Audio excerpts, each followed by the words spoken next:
Everybody, I'm Quincy. I'm 90% vegan with 100% intentions. Hey, I just thought I'd do a video because I just saw, I just went to go see well, it's technically the 30th anniversary re-release of Little Shop of Horrors, even though the 30th anniversary was last year. But today, so I missed the one that was, there wasn't one for last year from what I understand.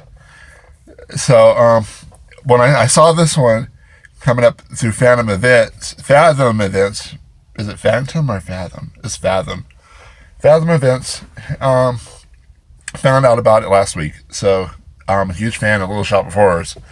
And so your boy had to go and see his favorite film on the big screen because I grew up seeing it only on home video, so I wanted to get the full experience of the in theater quality with the the sound and the visuals and all that stuff, and knowing that as a 31-year-old film, and that fans would be in the audience, it's always great to hear the fans singing along with the film, which is exactly what happened. So I basically did this. I'm doing this video for you guys to basically know what to expect when you go see it on either tonight or on the what is the other date? The other date is on the 23rd. Yes, it's showing twice tonight and also on the 23rd, which is Tuesday. So what to expect is the number one thing to expect is the great sound, and the theater sound is perfect, and of course the original ending that was originally shot and had publicly, because of the public reaction originally during the original test showings in 1986. This version is great to see on the screen, but and it's great to see the introduction by Frank Oz, which is about 15 minutes long, and it gives you a reminder of how technical the film is and all the details behind the specifications. Okay, but my only complaint is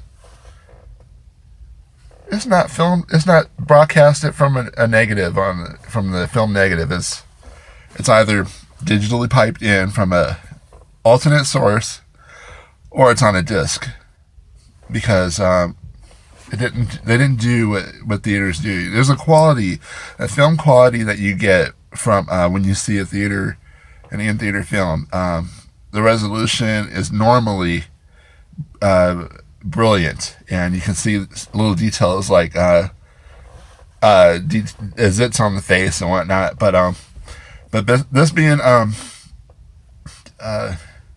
piped in from either a disc or an external source outside of the movie theater, the quality is in standard definition.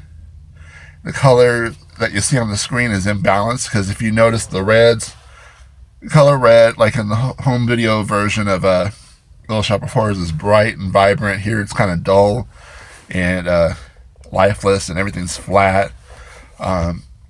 So that pretty much gives you the idea of what to expect when you go see this. So don't get your hopes up, seeing that you're going to see it in full clarity. Because, like I said, the great things about it do stand out. The introduction by Frank Oz, and the soundtrack, and the fact that it's showing the alternate ending, which is of course available on Blu-ray. So my thoughts is that Fathom events, because when you see the film, it hold on one second, somebody's calling me. Hold on one second. So when you see the film, it shows you basically that when you go in the theater, you're going in while the Fathom events pre-show is going, and it just kind of rolls into it without no lights dimming. They didn't dim the lights until the total eclipse of the sun segment, which is nearly halfway through the the first 30 minutes of the film.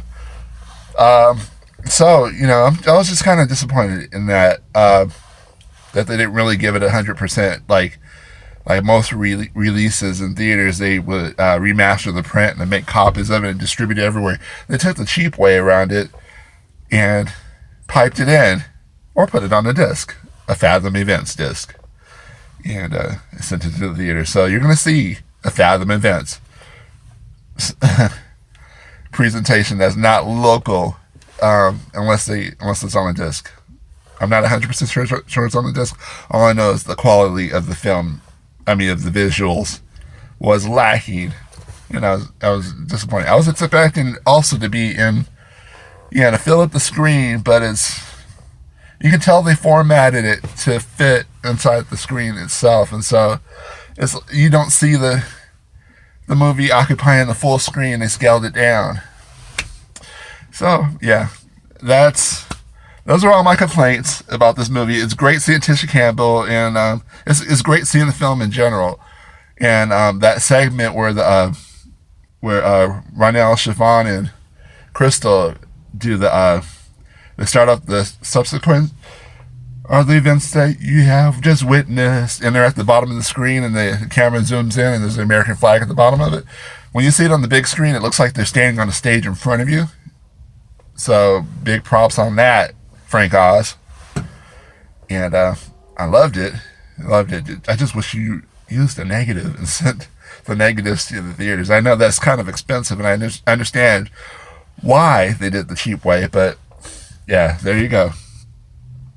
Those are my complaints about the current re-release of Little Shop of Horrors. It's even though I had those complaints about it, I'm thinking about going to go see it a second time on Tuesday. Yeah. All right. So if you see it, enjoy. But just like I said, don't get your hopes up if you're expecting high quality visuals. You get high quality sound, but the clarity of the movie is not there. All right. Enjoy. Have a good time.